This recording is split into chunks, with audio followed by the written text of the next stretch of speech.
सीखने आए हो सिखा देंगे, लेकिन उसके लिए एक शर्त है, इस वीडियो को अंत तक देखना पड़ेगा। तो हम चलते हैं अपने क्वेश्चन की तरफ। हमें क्या करना है, एक हमारे पास क्वाड्रेटिक पॉलिनोमियल है, इसको हम क्या करेंगे, फैक्टराइज करेंगे। इसको क्या करेंगे, फैक्टराइज। तो सबसे पहले मिडिल टर्म स्प्लिट्स अगर हमें फैक्टराइज करना है, तो जो एक्स स्क्वायर का कोफिशिएंट है, एक्स स्क्वायर का कोफिशिएंट क्या है 5√5, और जो आपका सी है मतलब बिना एक्स वाला 8√5, इन दोनों का आपस में मल्टीप्लीकेशन करते हैं। तो 5 का मल्टीप्लीकेशन 8 से करेंगे तो 40 निकल करके आ जाएगा। √5 इंटू √5 करेंगे तो हमको 5 मिल जाएगा, और इस 40 इंटू 5 को करेंगे तो 200 मिल जाएगा। अब हमारा काम क्या है, तो इस 200 के ऐसे दो फैक्टर्स हमको चूज करना है जिनका सम 30 निकल करके आ जाए। जिनका सम क्या निकल करके आ जाए, 30। तो ऐसे दो फैक्टर्स हमारे पास है 10 और 20। ऐसे दो फैक्टर्स हमारे पास हैं 10 और 20। तो इसको हम लिख सकते हैं क्या, 5√5 एक्स स्क्वायर प्लस में 20 प्लस में 10x प्लस में 10x प्लस में 20x।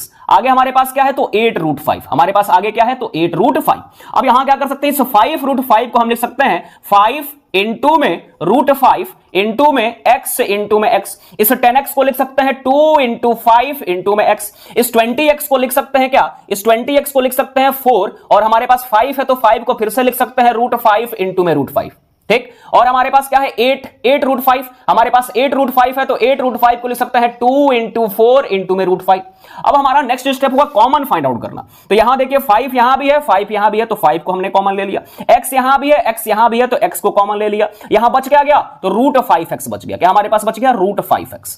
फिर यहां क्या बच गया हमारे पास, यहां हमारे पास बच गया 2। यहां पे हमारे पास क्या बच गया, 2, तो प्लस का 2। आगे बढ़ते हैं, देखिए 4 यहां भी है, 4 यहां भी है, √5 यहां भी है, √5 यहां भी है, तो 4√5 को हमने कॉमन ले लिया। तो जब 4√5 को हमने कॉमन लिया तो यहां क्या बचा हमारे पास, यहां बचा हमारे पास √5x, और प्लस में क्या बचा, तो प्लस का 2 बचा।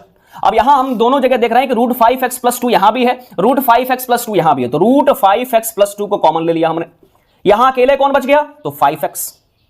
यहां कौन बच गया, प्लस का 4√5, प्लस का 4√5। अब हमें क्या करना है, इसके जीरोस निकालने, अल्फा और बीटा की वैल्यू निकालनी है। तो हमें x की एक बार क्या करना पड़ेगा, दो वैल्यूज का मल्टीप्लिकेशन किसके बराबर है, 0 के। इसका मतलब इन दोनों में से कोई एक 0 के इक्वल होगा या फिर दोनों ही 0 के इक्वल होंगे। तो हमने पहली बार मान लिया कि √5x प्लस 2 0 के इक्वल है। तो यहां से x बोलिए या फिर अल्फा बोलिए, x बोलिए या फिर अल्फा बोलिए, क्या आ गया हमारे पास, माइनस का 2√5, माइनस का 2√5। एक बार हम क्या करेंगे, तो 5x प्लस में 4√5 को 0 के इक्वल कर दिया, तो यहां से x की वैल्यू आ जाएगी माइनस का 4√5 अपॉन में 5। तो ये हमारे पास अल्फा हो गया, एक अल्फा हो गया और एक क्या हो गया, बीटा। उम्मीद है आपको ये समझ में आया होगा। अगर समझ में आया है तो चैनल को जरूर शेयर और सब्सक्राइब करना बिल्कुल ना भूलें, और इस वीडियो को लाइक जरूर करें।